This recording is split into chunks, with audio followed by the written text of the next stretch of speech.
A gente vai falar sobre crise no relacionamento. Quem já teve? Aqui ninguém, né? Todo mundo já passou por isso. Você não é a única que está passando por isso, nem o único que está passando por isso. A falta de intimidade, de companheirismo, de empatia, de confiança pode, de fato, afastar um casal que se ama. A nossa equipe foi para as ruas para saber dos casais por que eles acham que o relacionamento desgastou. E como é que eles lidaram e lidam com essa situação? Vamos acompanhar.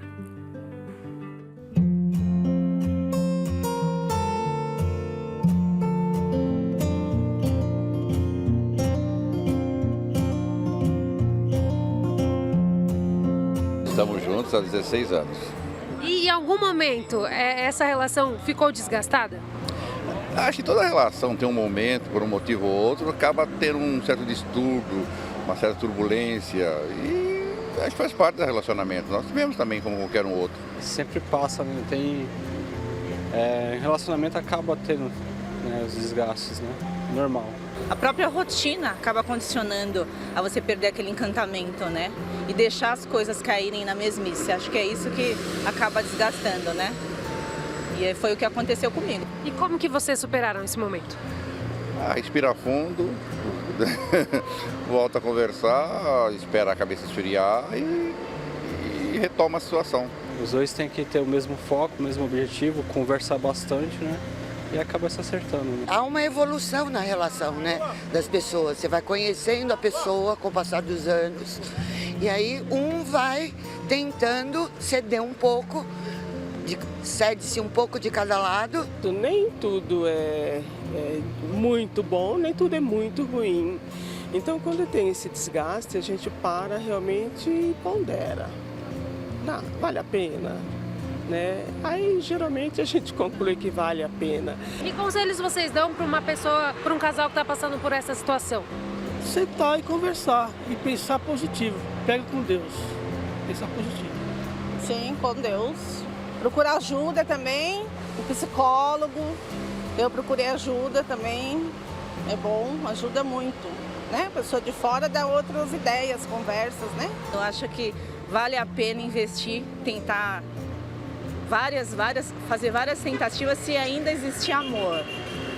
Até pela questão familiar que hoje está sendo muito banalizada, eu acho que é importante essa base, essa estrutura para os filhos na fase da adolescência, eu acho que faz diferença sim.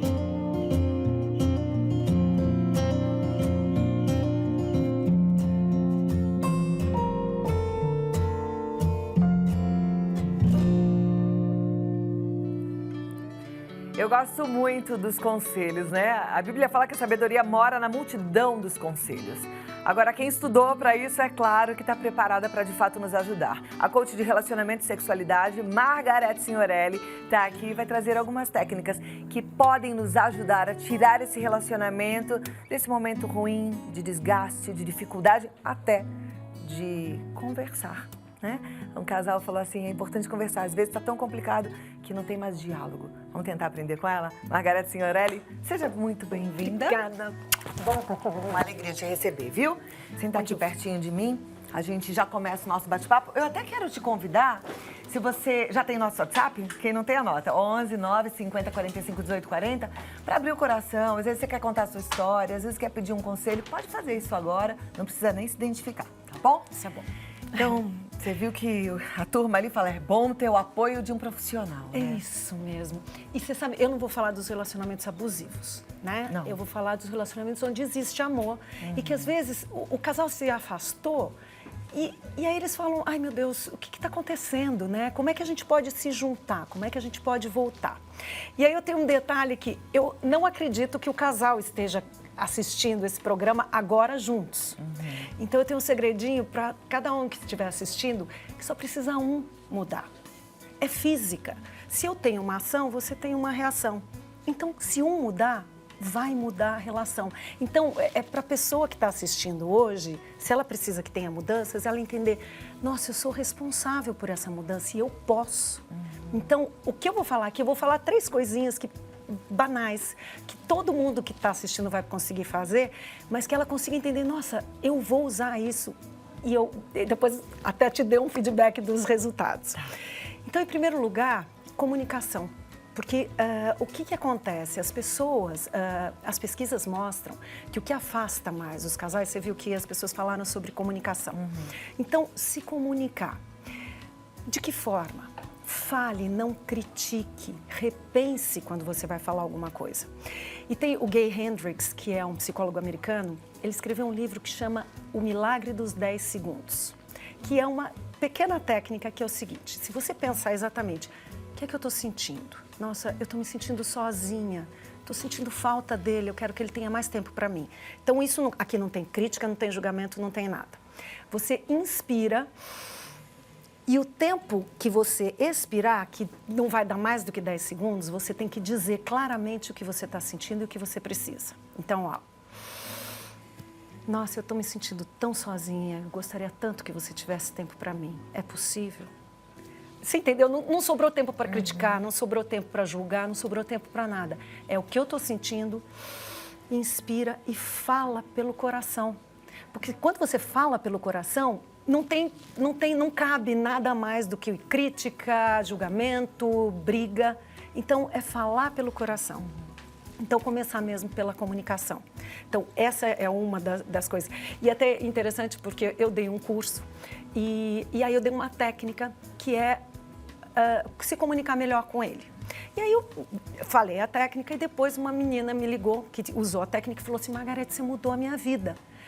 Aí eu falei, bom, primeiro eu quero te dizer que eu não mudei a sua vida, você mudou a sua vida, eu só ensinei. E ela falou, e a técnica era a seguinte, os homens, eles têm uma certa dificuldade para voltar a pensar ou raciocinar aquilo que eles estavam falando quando eles são interrompidos. Então, o que irrita muito eles? Nós, mulheres, a gente fala, repensa, tá vendo os filhos, tá olhando o computador, tá dando ordem, tudo isso a gente consegue fazer. E os homens, a gente interrompe muito os homens. Então, isso é muito difícil para eles. Porque quando você faz uma pergunta, aí você começa a interromper e ele tem dificuldade. Então, ele irrita e o que acontece com os homens, eles acabam se calando. Nós, mulheres, com o tempo, a gente acaba reclamando. E os homens acabam se calando, o que também afasta o casal. Então, é uma técnica também de quando você fizer uma pergunta ou quando você estiver discutindo um assunto, quando ele começar a falar, cale-se. E se nesse tempo ele parar de falar, mas não tiver terminado, você conta até 30. Eu já contei até 28. Por quê? Porque ele está pensando e aí ele vai voltar a falar. É muito engraçado. Quando a pessoa chegou no 28, eu falei, funciona. E aí ela falou, meu marido está dizendo que eu salvei o casamento, porque agora eu deixo ele falar, eu deixo ele completar o pensamento. Que é uma coisa difícil para os homens, é fisiológico. Então, se a gente entender isso, fizer a pergunta ou estiver conversando uma coisa, deixar ele falar, ele vai falar, quem é essa mulher que está me deixando começar a falar até o meio e terminar um pensamento. Então, isso funciona muito. A comunicação e depois, em segundo, o toque. As pessoas se afastam porque elas deixam de se tocar. Mas é o toque bobo. Passar a mão no braço da pessoa, sai andando. Um cheiro, sai andando. Assistir televisão, encostar a mão na pessoa, porque isso afasta as pessoas. Você fala, tem até um filme da Meryl Streep, que chama Divã para Dois. E eles acabaram indo procurar um coach no outro lado dos Estados Unidos e o primeiro exercício que o coach deu, toquem-se. Andem de mão dada. Quando você percebe que você não tem mais aquela conexão com a pessoa, é como se fosse a faísca que estivesse faltando. Mas isso vai me ajudar a unir? São pequenas coisas. A gente não faz grandes coisas. Ninguém chega assim e fala assim, eu vou melhorar o seu relacionamento, vou te dar uma injeção nele e você vai voltar. São pequenas coisas, porque o que desgasta o relacionamento não são as grandes coisas. As grandes coisas você tem que resolver, vamos resolver o cartão de crédito, tudo. O que desgasta são as pequenas coisas que deixam de existir. A comunicação, o toque. E em terceiro lugar, uma história interessante, que é você resolver os problemas passados. Da onde veio essa história? Tem uma psicóloga chamada, ela já se foi, Bluma Zerganik, que ela fez o efeito Zerganik. Ela é russa e ela estava em Viena em 1922. E ela estava num café e estava observando os garçons. Eles vinham, tiravam pedidos enormes, não anotavam, iam embora e traziam um pedido certinho. Ela ficou olhando, ela falou, interessante isso, e foi perguntar, como é que vocês lembram do pedido? E aí eles disseram, uma vez que a gente entregue o pedido, a gente esquece, mas antes de entregar a gente não esquece. E ela foi estudar o cérebro. O nosso cérebro, se você resolve um problema, ele esquece. Se você não resolver o problema, mesmo você não pensando nisso, o seu subconsciente continua te devolvendo. São aquelas discussões que você está discutindo hoje sobre o relacionamento, o problema de hoje, mas vem todos aqueles outros problemas que vocês não resolveram. E aí fica aquela bola de neve, o seu cérebro traz de volta.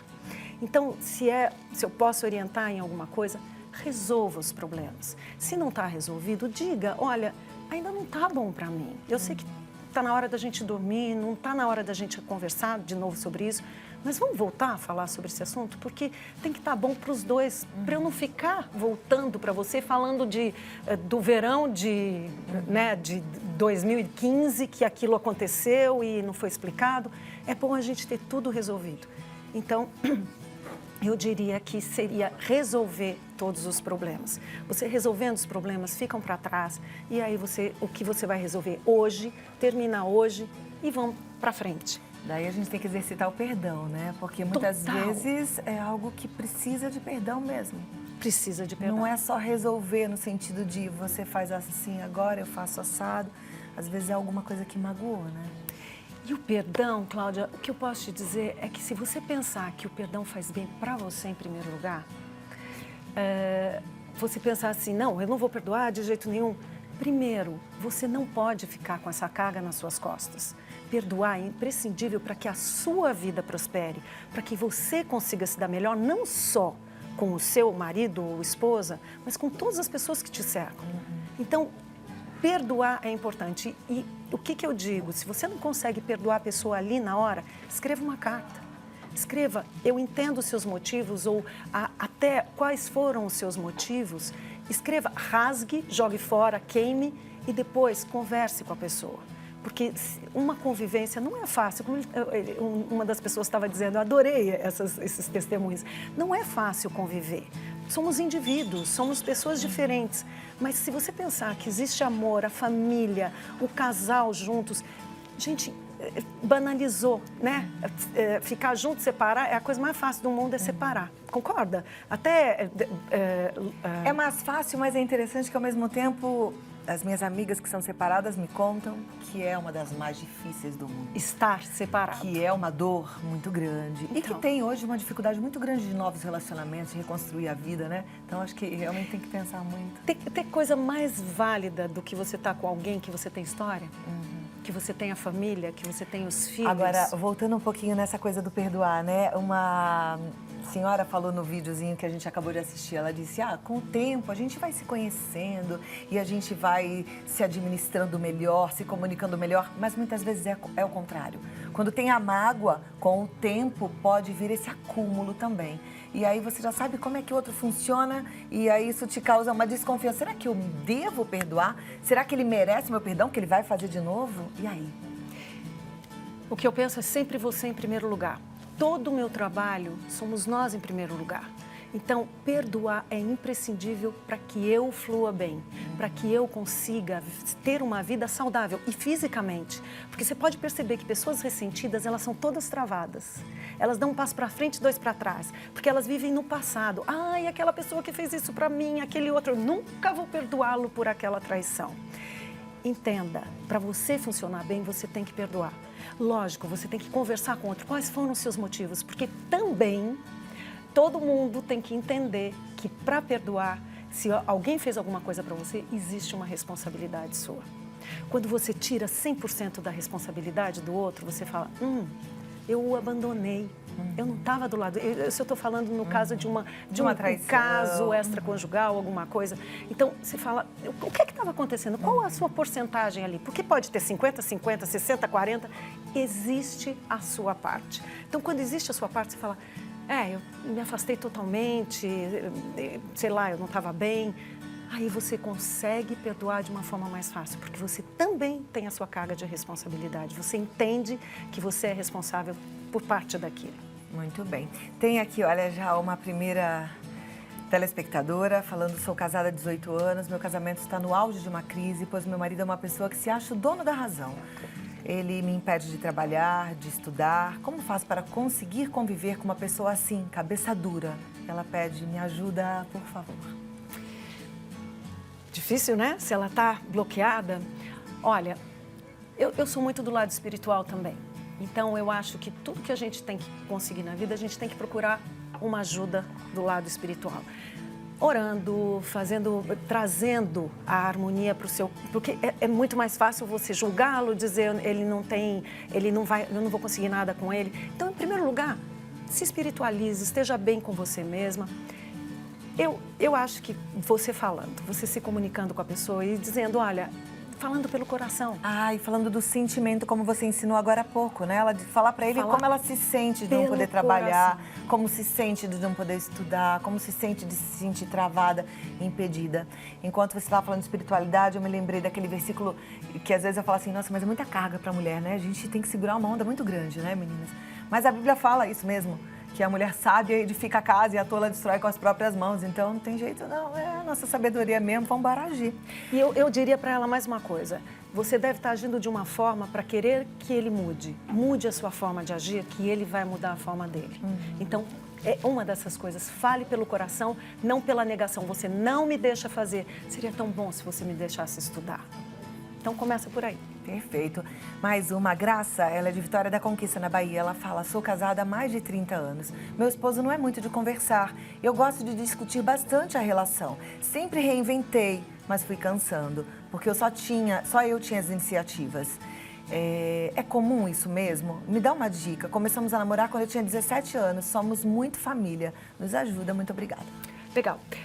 Tem uma outra técnica que é interessante. Quando você quer falar muito, e que o homem adora isso, você fala assim, olha, eu tô super triste, tô super chateada, aconteceu uma coisa comigo, você pode me ouvir, mas eu não quero que você me dê sua opinião. Eles vão falar, opa, vou sair bem na fita, ela não quer ouvir minha opinião, ela só quer... Porque nós, mulheres, a gente fala muito mais palavras do que os homens, a gente tem essa necessidade... E a gente só quer desabafar, porque às vezes a gente liga para a mãe não tá, liga para 5 amigas, elas não querem ouvir, ou mesmo uma briga com uma amiga, e você quer desabafar. Comece a falar para ele, fala, mas não quero sua opinião, só quero que você me ouça, você me ouve. Tá. Aí ele vai falar, ok, então fale tudo, blá, blá, blá, blá, blá, blá. Obrigada, enche ele de beijo e sai andando. Ele vai falar, opa, não precisei falar, não. E aí, quando ele quiser falar, ouvi-lo. Porque aí você já não vai estar com aquela carga de interrompê-lo. Porque, como eu disse, os homens se calam, porque eles são muito interrompidos e cansa. Porque ele não consegue completar um pensamento. Eu digo que o homem tem aqueles compartimentos. Quando ele está pensando na resposta e você o interrompe, ele vai para ouvir você, né? Ele está ele está verbalizando, aí ele vai te ouvir. Tudo isso atrapalha. Eu não estou desvalorizando os homens, não. É fisiológico, tá? Isso é provado cientificamente. Então, quando ele tiver alguma coisa para ouvir, ouça, sem interromper. Sem interromper. E quando quiser falar, fale do coração. Mas peça, mas diga para ele, olha, eu queria falar para você, mas não quero que você me dê a sua opinião, não precisa falar nada. Ele vai adorar. Sai andando, mas não deixa ele falar, não. Vai embora. E quando quiser que ele fale, eu queria te perguntar um negócio. E deixe ele falar. Se ele parar de falar, 30 segundos. 30 segundos. E toque. Toque, comunicação e acabar com todas as coisas, não deixar nada para trás, resolver. Perdoar. Linda pauta, né? Que bom esse tempo, amei, aprendemos muito e eu espero que você também aí em casa tenha sido ajudada. Margarete Signorelli, ela está no conexãocoach.com.br, tem um canal no YouTube que é Margarete Signorelli com 2 L's e o contato é o 11 2609 9165. Inclusive ela é da palestra, você pode chamar e juntar a turma da sua cidade. Amei que você veio. Muito bom. Muito bom estar aqui. Volte mais vezes. Com certeza. Tô te esperando, foi Obrigada. muito bom. Que pauta show, né? Simples, direta, é assim, e a gente vai aprendendo, e a gente vai crescendo, e vai caminhando, a vida não para. E a gente não pode aprender e não colocar em prática, vamos aprender e colocar em prática, tá bom?